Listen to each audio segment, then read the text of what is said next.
We're creating data at a faster rate than ever before.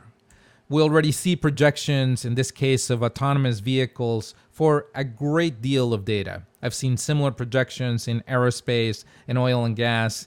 And really, this is a global phenomenon. 7 billion people all over the world are generating data at a very fast rate. And we see headlines such as the following: data is the new oil, referring there to the life cycle that needs to occur for new digital products. All of this together is putting together a vision for the future that is enabled by data. But to try to ground these ideas and to try to look at some of the challenges, especially when it comes to integration, let's consider the data of an individual, of a person. And in this case, let's consider the scenario of a smart home. This is no doubt a diagram that you've seen before, where you have some application that is connecting to many of the devices that are in the home. With time, we're getting more intelligence, and so you already have the smart refrigerator, the smart TV, the smart watch, and on and on. Having all of that information come together for you to make better decisions about your resources is something that will be very helpful.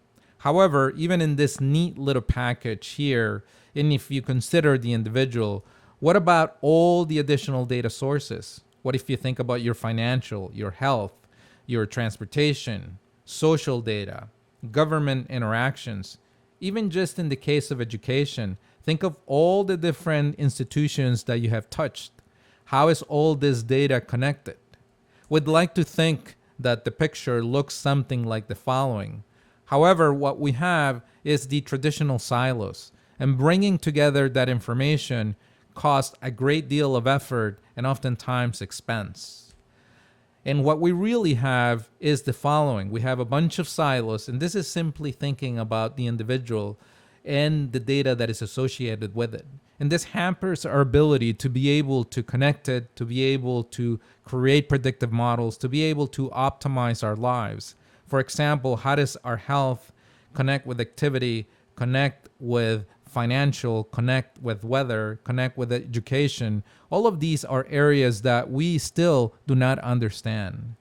Now, when it comes to the corporations in general have thousands of databases, and these are being enabled by cloud environments, which allow the corporation to generate them even quicker.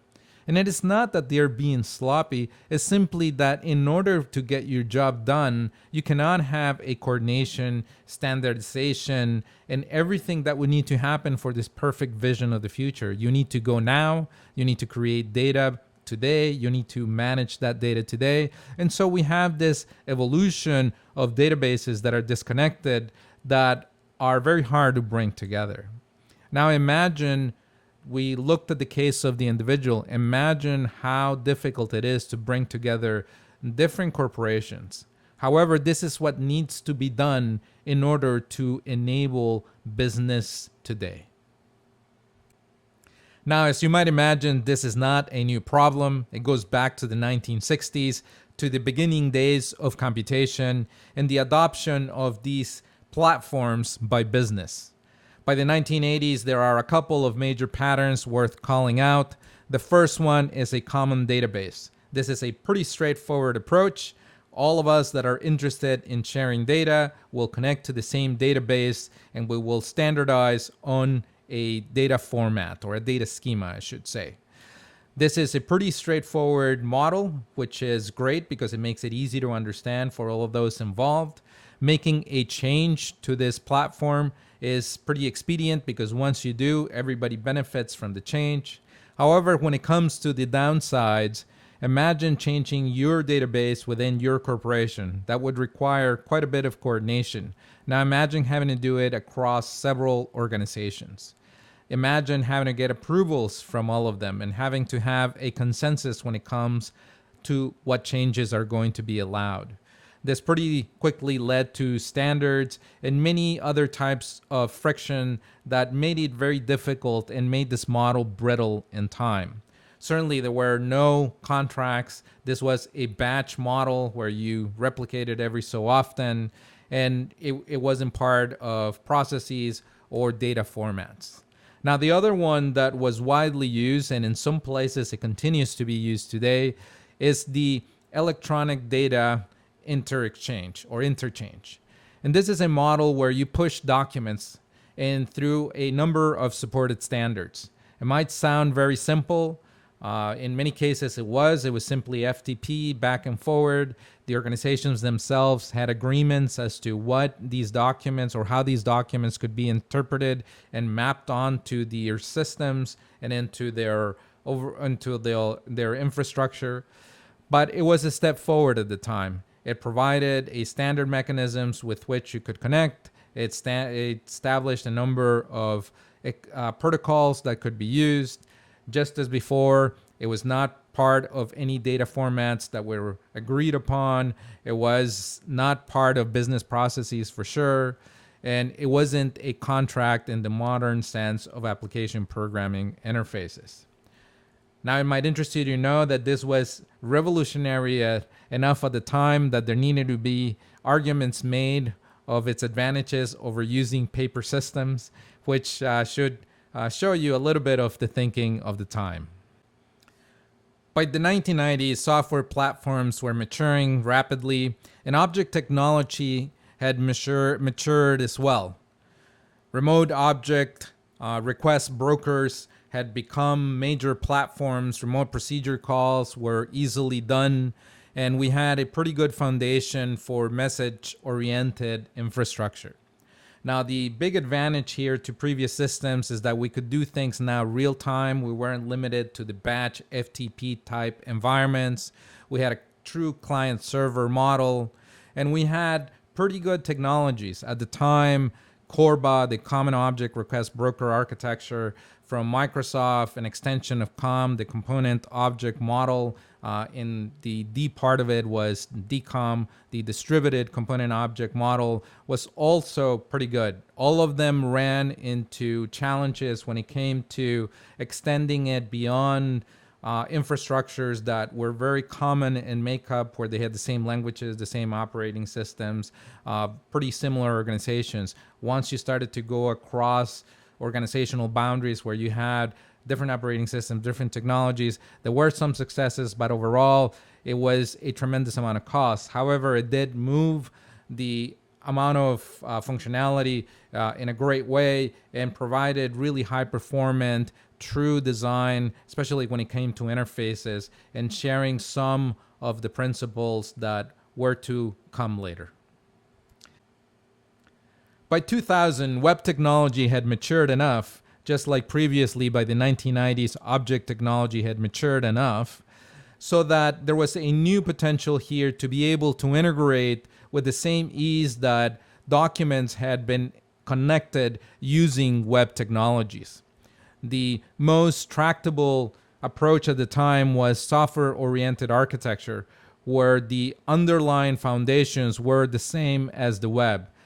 HTTP protocols, XML was being used, which was a non-binary protocol, and all of the plumbing and the calling and servers and packaging that was used in the web was mapped onto a new way in which to construct computation, to expose interfaces, to exchange data.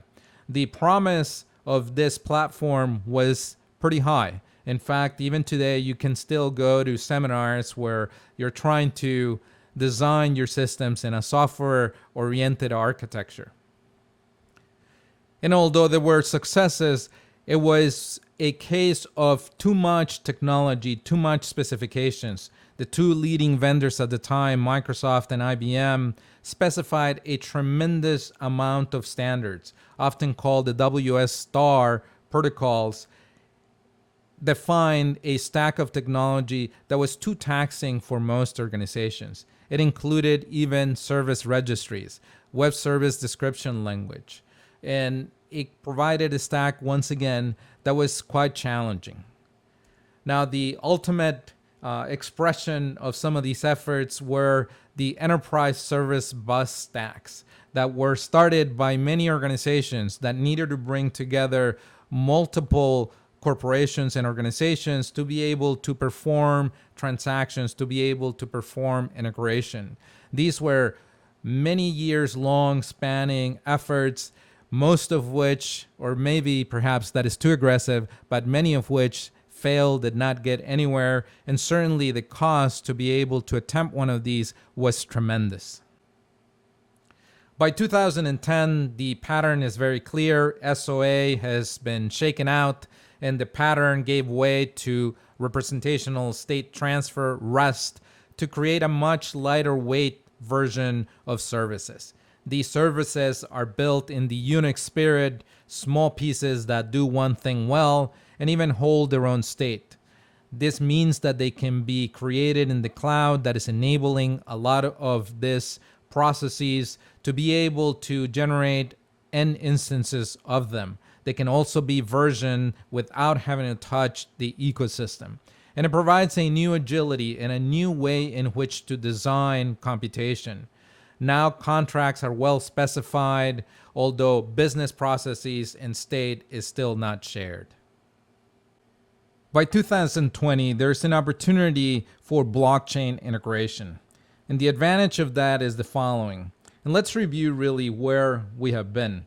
If we look at a data integration of the 1980s, it was really pushing documents and being able to make that mapping onto your systems. You might have done it with databases. You might have done it by literally pushing files around using FTP. And you had to do a great deal of extract, transform, and load. That is the mapping onto your systems. By the 1990s, there was object request broker architecture in place. And I'm listing here some of the major models. The advantages of that was a move away from batch systems. You could have client server, and you can have some other guarantees of the maturity of object technology. By the 2000s, web technology had matured, and the application of it to this problem of integration was a very clear one. The enterprise service buses perhaps were too ambitious at the time, but certainly web services had tremendous potential. If there was any criticism that was made, is that they had too much specification, too much standards that were required in order to be able to do integration. Now, when it comes to the 2010s, we see that microservice model that takes SOA and creates a lighter version using representational state transfer becomes the dominant pattern. We are, in this case, enabled by the cloud, and we see this really leading to a more robust, more resilient, more agile model that is being used by most of the leading companies. We see real time, and we also see web scale. We also see a lot more resiliency because a lot of the models are built on fabrics that can respawn on failure of a component. And we see a number of services that are providing components as a service throughout these stacks. Now, when it comes to blockchain integration, there is a new model. Up to 2010, there has not been a convenient way in which to share business processes and logic in addition to the data. Now, when it comes to blockchain technology, we have two things that give us an extra advantage. We have the data, meaning the legacy that can be proven when it comes to a history, and we also have smart contracts, which are public and can be engaged upon by a number of institutions. By the model, by design, the model of blockchain includes all participants that want to be part of a transaction as part of the model, meaning that if you have 100 partners coming together and you perform a transaction, blockchain consensus technology will take into account all of these different pieces and be able to perform the transactions. Now, looking at this differently in this diagram, we can see here where we can integrate with smart contracts, business processes, and bring together multiple organizations. If we then take a look back at how this progression has taken place, we can see here that in the 1980s, we were simply taking advantage of the protocols to push data around without really having an understanding of what that was and then making those mappings. By 2000, we have contracts in place, that is APIs, and we have real time, as has been mentioned. By 2020, there's the potential to extend this level of integration to include data and to include business processes. That capability would give us a tremendous amount of agility and would give us an opportunity to more agilely or to have more agility when it comes to bringing together several corporations to have an integration.